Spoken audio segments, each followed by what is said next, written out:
তুফানের টিজার প্রকাশের পর থেকেই সিনেমা ইন্ডাস্ট্রি থেকে শুরু করে সোশ্যাল মিডিয়ায় ঝড় বয়ে যাচ্ছে।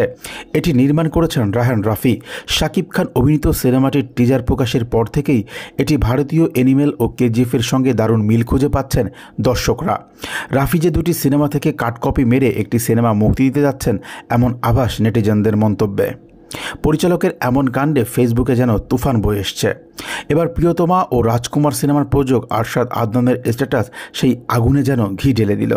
চারিদিকে যখন রাফিকে কপিবাজ উপাধিতে ভূষিত করা হচ্ছে, ঠিক সেই সময় আদনানের স্ট্যাটাসটি নিয়ে ঝড় বয়ে যাচ্ছে সোশ্যাল মিডিয়া এবং সিনেপাড়ায়। যদিও এই স্ট্যাটাসে তুফান নিয়ে সরাসরি কিছু উল্লেখ করেনি প্রতাপশালী এই প্রযোজক।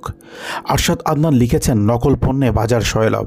হ্যাঁ, ভয় পাইছি এত কপি এবং নকল দেখে।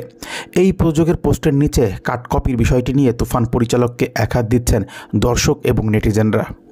যেখানে প্রিয়তমা ও রাজকুমারের মতো মৌলিক গল্পের মাধ্যমে প্রযোজক আরশাদ আদনান সিনেমা হলে দর্শক ফেরানোর মিশনে নেমেছেন, সিনেমাগুলো বিভিন্ন ভাষায় মুক্তি দিয়ে দেশের বাইরেও আলোচনায় এনেছেন, সেখানে পার্শ্ববর্তী দেশ থেকে নিজের সিনেমার নায়ককে এই টুকলি করা দৃশ্যে অভিনয় করতে দেখে হয়তো বিরক্তি প্রকাশ করেছেন এই প্রযোজক। তার অভিযোগের তীর যে তুফানের পরিচালক রাফির দিকে, তা বুঝতে বাকি নেই কারো। এদিকে আরশাদ আদনানের এমন মন্তব্যের পরবর্তী সময়ে কোনো মুখ খোলেনি রায়হান রাফি। তবে আরশাদ আদনানের এমন মন্তব্যের পরবর্তী সময়ে সোশ্যাল মিডিয়ায় আরও নতুন একটি ঝড়ের প্রকাশ পেয়েছে।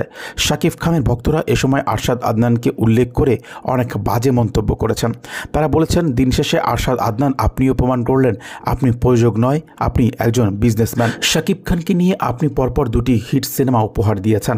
রায়হান রাফি তুফানের মাধ্যমে নতুন করে আলোচনায় আসতে চেয়েছে। হয়তো আপনি ভয়ে আছেন আপনার প্রিয়তমার রেকর্ড ভেঙে দিবে তুফান, আর তাই তো রায়হান রাফির উদ্দেশ্যে আপনার এমন স্ট্যাটাস।